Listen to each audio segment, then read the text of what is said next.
नमस्कार, आपके साथ मैं हूं योगेश राणा। मैं बात शुरू करूं इससे पहले ये समझ लीजिए कि 2014 से पहले इस देश में केवल मुस्लिम वोट बैंक को ध्यान में रखकर राजनीति की जाती थी। आपको याद होगा, राजनीतिक पार्टियों के फोकस में मुस्लिम वोटर्स रहते थे, इसीलिए मुसलमानों के किसी भी खास पर्व या उत्सव पर टोपी लगाकर नेता फोटो खिंचाने के लिए पहुंच जाते थे। उस वक्त हर कोई खुद को मुसलमानों का सबसे बड़ा हितैषी साबित करने पर आमादा रहता था। हर कोई यह बताना चाहता था कि मुसलमानों का सबसे बड़ा शुभचिंतक मैं हूं। हालांकि मुसलमान साबित करने पर कोई नहीं रहता था, लेकिन आज दौर बदल गया है। आज हर कोई खुद को हिंदू साबित करने पर तुल गया है। श्री गुरु चरण सरोज रज।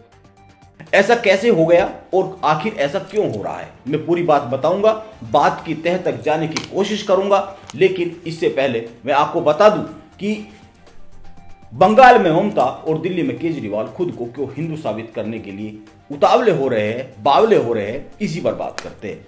आपको याद होगा, जब केजरीवाल राजनीति में आए थे तो कई बार टोपी लगाकर मुस्लिम वोट को साधने का प्रयास करते थे, लेकिन अब विधानसभा में वो हनुमान चालीसा पढ़ रहे हैं। उनके मंत्री जो बजट पेश करते हैं उसे देशभक्ति का बजट कहा जाता है और ऐलान किया जाता है कि दिल्ली में 500 जगह पर तिरंगे लगाने के लिए 45 करोड़ रुपए खर्च किए जाएंगे। ऐसा कैसे हो रहा है? उधर बंगाल में ममता चिल्ला चिल्ला कर कह रही है कि मैं नरेंद्र मोदी से बड़ी हिंदू हूं, मैं ब्राह्मण की बेटी हूं, हर रोज सुबह चंडी पाठ करती हूं। वह मुसलमानों की राजनीति करती है और नामांकन से पहले मंदिर का फेरा लगा कर आती है। मैं फिर पूछता हूं कि ऐसा क्यों हो रहा है। आइए बात शुरू करते हैं। जब केजरीवाल अन्ना हजारे को धोखा देकर राजनीति में आए थे, उस वक्त वह नमाजी टोपी में दिखा करते थे। वह अक्सर मुफ्ती और मौलवियों के साथ साफ साफ दिखाई देते थे, आपको भी याद होगा। लेकिन अब हालात बदल गए हैं। अब हालात यह है कि वह सीए विरोधी प्रदर्शनकारियों से मिलने शाहीन बाग तक नहीं जाते हैं। इसी तरह वे उत्तर पूर्वी दिल्ली के उन इलाकों में नहीं जाते हैं जहां दंगे में 53 लोग मारे गए थे। जब दंगों में उनकी पार्टी के पार्षद ताहिर हुसैन का नाम आया तो उन्होंने जांच तक का इंतजार नहीं किया और उसे पार्टी से निकाल दिया। क्यों निकाल दिया? केजरीवाल खुद को सबसे बड़ा हिंदू नेता साबित करने पर क्यों तुले हुए? दरअसल बीजेपी राजनीति में राष्ट्रवाद और देशभक्ति को लेकर आई है।